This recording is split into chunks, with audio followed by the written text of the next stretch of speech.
Favourite serials இனி டிவிக்கு முன்பே சன் நெக்ஸ்ட் ஆப்ல ஜாலியா எல்லாருக்கும் முன்னாடியே பாருங்க. இப்பவே சன் நெக்ஸ்ட் ஆப்பை டவுன்லோட் பண்ணி சப்ஸ்கிரைப் பண்ணுங்க. ஏங்க இப்படி பண்ணலாமா? எப்படி?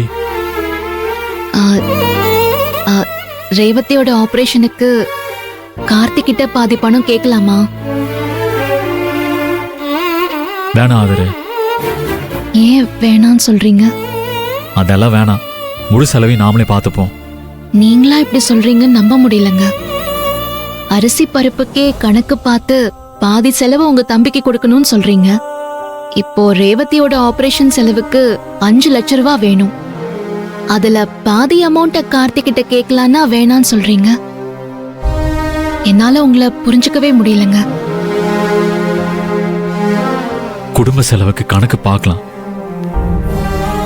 ஆனா கூட பிறந்தவங்களோட உயிரை காப்பாத்துறதுக்கு செலவு பண்ண கணக்கு பார்க்க கூடாது. நான் கஞ்சந்தான் ஆதரு, ஆனா சத்தியமா சொல்றேன், நான் குடும்பக்காரன் கிடையாது ஆதரு. எங்க எங்க சாரிங்க, எங்க ஐயோ அழாதீங்க. எங்க எனக்கு உங்களை பத்தி நல்லா தெரியுங்க. உங்க மனசு தெரியாதா?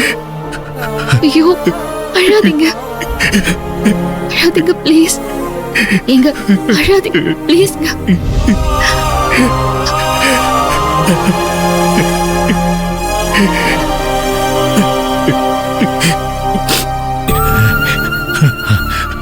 ஆதரு, எப்படியாவது பணத்தை ரெடி பண்ணி நம்ம ரேவதிக்கு ஆபரேஷன் பண்ணிடணும் ஆதரு. பண்ணியே ஆகணும். பணத்தை எப்படியாவது ஏற்பாடு பண்ணணும். எங்க எங்க ப்ளீஸ் அழாதீங்க. நான் நாளைக்கு சுப்பாக்கா கிட்ட கேட்டு பாக்குறேங்க. அவங்க கண்டிப்பா ஹெல்ப் பண்ணுவாங்கங்க. நீங்க அழாதீங்க ப்ளீஸ்.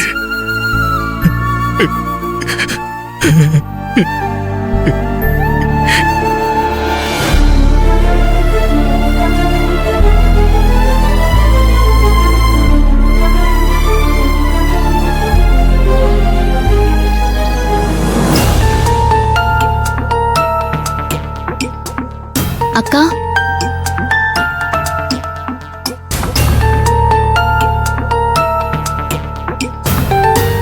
அக்கா இந்த வரேன் கண்ணு. அக்கா வா கண்ணு, வா கண்ணு. என்னக்கா வேலையா இருக்கீங்களா? டிஸ்டர்ப் பண்ணிட்டேனா? என்ன கண்ணு இப்படி கேட்டுட்ட? அதெல்லாம் ஒண்ணும் இல்ல, வா உட்காரு. உட்காரு, வா உட்காரு கண்ணு.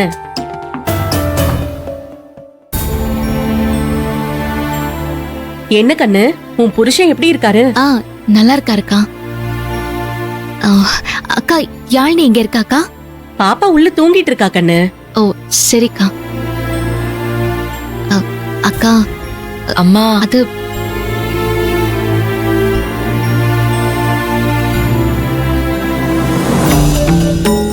வா வா. இப்பதான் உனக்கு என்ற வீட்டுக்கு வழி தெரிஞ்சதா? அம்மா பணம் வேணும்னா மட்டும் தானே என் ஞாபகம் வருதா? நேத்து என்கிட்ட வந்து 5000 ரூபாய் வாங்கிட்டு போனல, அப்ப என்ன சொன்ன? உன்ற வீட்டுக்காரர்கிட்ட போய் பணத்தை கொடுத்துட்டு கையோட என் வீட்டுக்கு வேலைக்கு வருவேன்னு சொன்னல, வந்தியா? அப்போ என்கிட்ட பணம் வாங்குறதுக்காக மட்டும்தான் வந்தியா? என்னென்ன பணம் காய்க்கிற மரம் நினைச்சிட்டு இருக்கியா? உனக்கு ஏதாச்சும் ஒண்ணு மாத்தி ஒண்ணு பிரச்சனை வந்துகிட்டே இருக்கும், அதுக்கெல்லாம் நான் பணம் கொடுத்துக்கிட்டே இருக்கணுமா? உன் மனசை தொட்டு சொல்லு. உன்னை நான் என்ற வீட்டுல வேலை பாக்குற வேலைக்காரி மாதிரியா நடத்துறேன்? என் கூட பிறந்த பொறப்பா தானே உன்னை நடத்துறேன். ஆனா நீ என்ற பாசத்தை வெறும் பணமா மட்டும்தான் பாக்குற. மா இல்லம்மா, ஏதோ ஒரு தடவை உதவி செஞ்சா திரும்ப திரும்ப எப்ப பார்த்தாலும் பணம் கேட்டுட்டே இருந்தா என்ன அர்த்தம்? இங்க பாரு, நான் சொல்றேன்னு தப்பா நினைக்காத. இனிமே என்ற வீட்டு பக்கமே நீ வராத. இனிமே நீ வேலைக்கு கூட வர வேண்டாம். நான் வேற யாரையாவது வச்சு வேலை பாத்துக்கிறேன். உனக்கு நான் பணத்தை கொடுத்து ஏமாந்ததெல்லாம் போதும், நீ கிளம்பு. மாமா இந்த ஒரு தடவை என்ன மன்னிச்சிருங்கம்மா.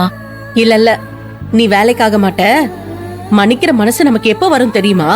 நீ இதுக்கப்புறம் அப்படி நடந்துக்க மாட்டேங்கிற நம்பிக்கை வந்தாதான் மன்னிக்க முடியும். எனக்கு உன் மேல நம்பிக்கை இல்ல, நீ கிளம்பு. இனிமே பணம் இன்னும் கேட்டு இந்த பக்கம் வந்துடாத. போ போன்னு சொல்றல, கிளம்பு.